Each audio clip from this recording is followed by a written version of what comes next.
No século XVII, a Igreja Católica encontrava-se enfraquecida pelos avanços nas artes, no pensamento filosófico e científico trazidos pelo Renascimento. A Inquisição oprime o pensamento livre, porém não consegue evitar a reforma protestante liderada por Martinho Lutero. O Vaticano reluta contra a perda de domínios e a expansão do protestantismo. Neste momento, a ordem jesuíta surge para difundir os princípios católicos. Ainda, o Concílio de Trento resulta na Contra-Reforma em 1563. O movimento barroco é, então, introduzido como ferramenta de propaganda. A Igreja passa a expressar seus ideais através das artes, utilizando-se de forte apelo emocional para controlar os fiéis.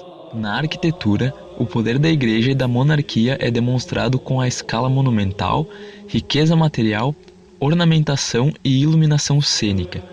As igrejas do período são projetadas e decoradas para inibir questionamentos às doutrinas da instituição. Além das edificações religiosas, foram elaborados complexos planos urbanísticos e construídos palácios, praças e fontes. O apoio da Igreja ao colonialismo garantiu o livre acesso para a instalação de ordens religiosas jesuítas, franciscanas, beneditinas e carmelitas. Os jesuítas foram os principais responsáveis pela difusão e incorporação dos preceitos católicos na identidade cultural do Brasil através de sermões, pinturas, música, teatro e outras artes. Inicialmente, o barroco litorâneo brasileiro desenvolveu-se na região Nordeste. Com o ciclo do açúcar, cidades como Salvador, Rio de Janeiro e Recife passam a receber conjuntos arquitetônicos importantes para abrigar as atividades religiosas. Além destas edificações, houve a construção de fortalezas, casas de engenho, edifícios civis e planos urbanísticos com influência barroca. Através da influência da cultura negra e indígena, o movimento acabou incorporando características locais, como o uso da madeira, traços rústicos e elementos da fauna e flora brasileira.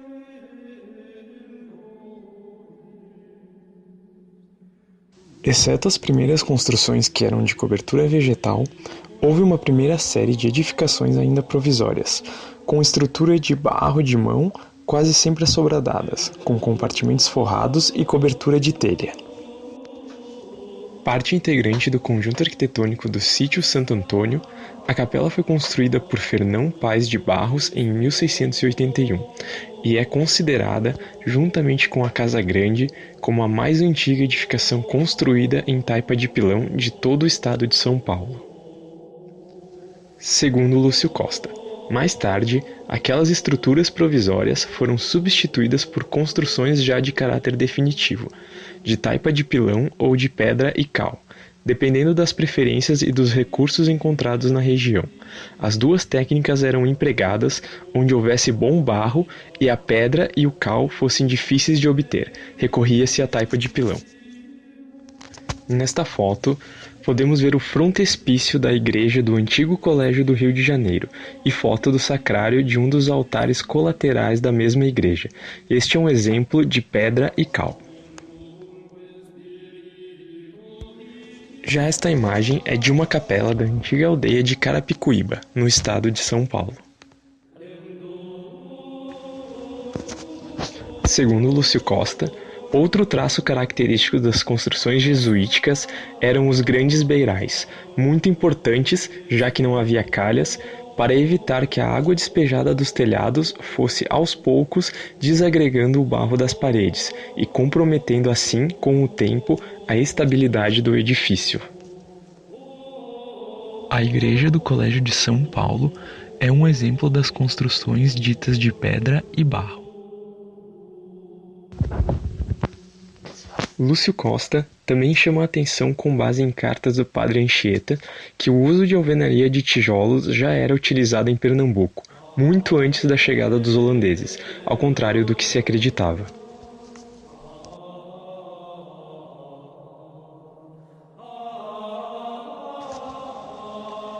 As primeiras igrejas dos jesuítas portugueses no Oriente e na Itália não tinham torres.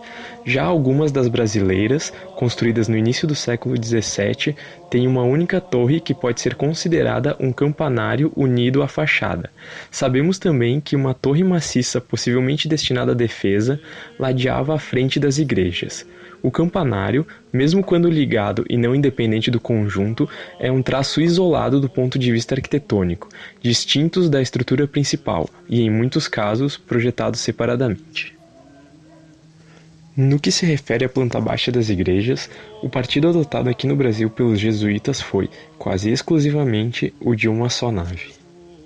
O partido geral de uma só nave inclui, no caso das igrejas jesuíticas brasileiras, plantas de 4 tipos diferentes. Primeiro, o tipo mais singelo, que teria sido das capelas rudimentares dos primeiros tempos e no qual a capela-mor e a nave constituem o mesmo corpo de construção, dividido convencionalmente em 2 partes por um arco cruzeiro. Essa forma primária, hoje muito rara, é a que vamos encontrar na capela de Santo Antônio. O segundo tipo, igrejas onde aparecem perfeitamente diferenciadas a nave e a capela-mor. O terceiro grupo reúne as igrejas cujo traçado corresponde a uma acomodação entre essa forma singela mais geral e o partido já ao seu tanto complexo das igrejas maiores do século XVII.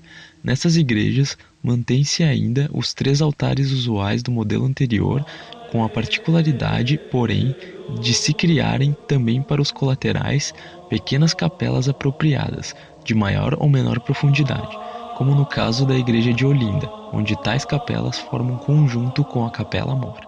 Nesta igreja, os 2 nichos localizados acima dos arcos dessas capelas parecem acréscimos ao traçado primitivo, contemporâneos da reforma do segundo século. Já no quarto e último tipo, influenciadas pelo padrão de planta então corrente da Igreja Jesuítica Romana de Guessú, em vez dos 3 altares, caso mais geral nas igrejas do tipo anterior, contam-se aqui numerosos altares, dispostos em capelas laterais, sendo que as 2 mais próximas da capela-mor faziam-se quase sempre mais largas e mais altas, quando não, também mais profundas, com aquele mesmo objetivo de marcar em planta o cruzeiro. Pode-se estabelecer uma sequência clara no desenho das fachadas das igrejas jesuíticas no Brasil, do frontão sem torres do século XVI, passando pelos campanários encostados às fachadas do início do século XVII e as soluções intermediárias do século XVII e início do XVIII, com as 2 torres escamoteadas em segundo plano, chegou-se finalmente aos genuínos projetos de 2 torres, em sequência lógica de desenvolvimento. Devido aos movimentos da Reforma Protestante, a igreja então perderia as naves laterais, para que o culto se concentrasse na nave central, o que teoricamente daria maior unidade e efetividade, e as capelas laterais substituiriam as naves e o transepto embutido no corpo da construção. A cúpula no cruzamento das naves será muito rara no Brasil, no período colonial, devido às dificuldades técnicas.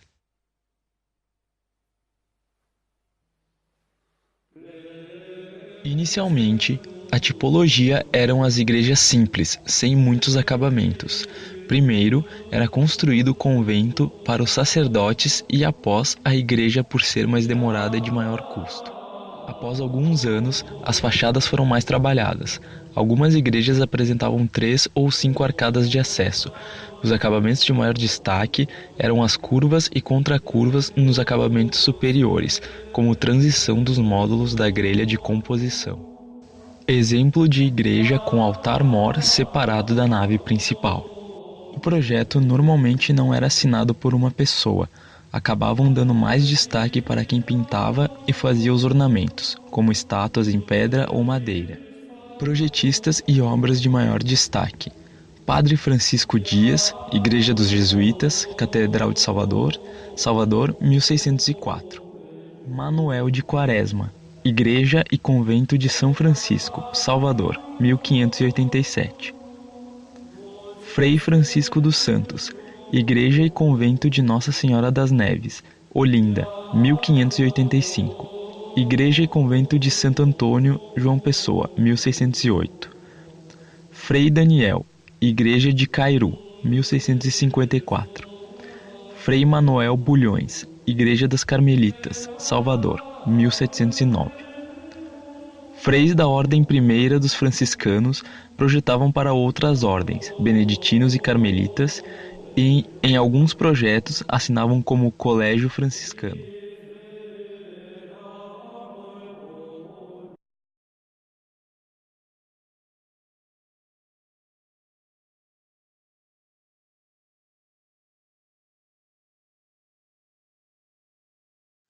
Os carmelitas chegaram no Brasil em 1580, vindos de Portugal. Os primeiros padres a chegar foram Frei Bernardo Pimentel, Frei Antônio Pinheiro, Frei Alberto de Santa Maria e Frei Domingos Freire, e no mesmo ano fundaram o convento do Carmo de Olinda, o primeiro da ordem. A Igreja do Carmo de Olinda, também conhecida como Antigo Convento de Santo Antônio do Carmo de Olinda, foi construída no ano de 1583. O Convento do Carmo de Salvador foi erguido em 1586 pela Ordem Primeira dos Freis Carmelitas. Ao lado da Igreja do Carmo, que fica anexo ao convento, se encontra a Igreja da Terceira Ordem do Carmo. O conjunto do Carmo de Santos possui duas igrejas. Uma delas é a Igreja da Ordem Terceira do Carmo e a outra é a dos Freis Carmelitas. As igrejas são unidas por torre com campanário, criando uma fachada incomum no barroco. Após fundar o convento de Santos, Frei Pedro Viana veio com outros carmelitas para o Rio de Janeiro em 1589, onde fundaram o convento em 1590. Próximo ao convento foi construída uma igreja da Ordem Terceira do Carmo. O conjunto arquitetônico do Carmo de Angra dos Reis abrange o edifício convento, a Igreja do Carmo e a Igreja da Ordem Terceira, ambas separadas por uma torre sineira, localizada no centro da cidade. Fundado pelo Frei Antônio de São Paulo, o Convento do Carmo de São Paulo foi fundado em 1596. No entanto, foi desapropriado pelo governo estadual e demolido. O Convento do Carmo de São Cristóvão situa-se na Cidade Alta, na Praça do Carmo. A fachada da igreja é enquadrada por cunhais. Do lado esquerdo, a janela sineira, com sino datado de 1831. Localizado no centro histórico da cidade de João Pessoa, capital da Paraíba, o Convento do Carmo da Paraíba do Norte compreende um conjunto arquitetônico construído pelos carmelitas, composto pela Igreja de Nossa Senhora do Carmo, pelo Palácio Episcopal e pela Igreja de Santa Teresa de Jesus, da Ordem Terceira do Carmo. O convento e a Igreja de Nossa Senhora do Carmo localizam-se na Praça João Lisboa, em São Luís, e pertencem à Ordem dos Capuchinhos. A Igreja do Carmo, integrada ao convento, é um dos templos católicos mais importantes e tradicionais da cidade. Os carmelitas instalaram-se em Belém no ano de 1624, em terreno situado no fim do eixo visual estabelecido pela Rua do Norte. O terreno foi doação do capitão-mor Bento Maciel Parente e o fundador e comissário provincial da ordem, Frei Francisco da Purificação. Em Mogi das Cruzes, o convento e igreja da Ordem Primeira do Carmo e igreja da Ordem Terceira do Carmo compõem um conjunto arquitetônico da cidade. A instalação dos padres carmelistas nesta cidade se deu por volta da primeira metade do século XVII, período em que foram construídos a igreja e o convento. Após a expulsão dos holandeses de Pernambuco, houve uma relutância das autoridades quanto à construção de um convento carmelita em Recife. Preferiam que os esforços se concentrassem em reformar o convento de Olinda, arruinado após a invasão batava. Mas, depois de algum tempo, houve um consenso, e o terreno onde existiam as ruínas de um antigo palácio de Maurício de Nassau foi doado para o Carmelo, que construiu no local uma igreja dedicada a Nossa Senhora do Desterro. A igreja possui 9 altares, o altar-mor, 6 altares laterais e 2 grandes altares no transepto. O frontispício da igreja é um dos mais imponentes de Pernambuco, com muitas volutas esculpidas em pedra, e a torre, de 50 metros de altura, é encimada por um dos mais elaborados bulbos do barroco brasileiro. O conjunto carmelita de Goiânia é formado pelo convento Santo Alberto, a igreja da Ordem Terceira do Carmo e o Cruzeiro. Esse foi um dos primeiros monumentos tombados pelo IFAM. Em Alcântara, a igreja Nossa Senhora do Carmo contém painéis de azulejo, esculturas nos altares e púlpitos. O retábulo do altar-mor tem talha dourada em estilo rococó. No fim do século XIX, estava em ruínas e passou por várias reformas, a última delas iniciada em 1986. Em Vitória, o convento de Nossa Senhora do Monte do Carmo foi fundado em 1685 por padres carmelitas. O conjunto era formado pelo convento propriamente dito, pela igreja de Nossa Senhora do Monte do Carmo e pela capela da Ordem Terceira. Todos possuíam um estilo colonial com linhas barrocas. Localizada na Praça da Independência, no fundo de uma alameda de palmeiras reais, está a igreja, convento e seminário de Nossa Senhora do Carmo, um dos conjuntos arquitetônicos mais importantes do município de Itu, declarado Patrimônio Histórico Artístico Nacional no ano de 1967. A igreja foi no início uma simples capela.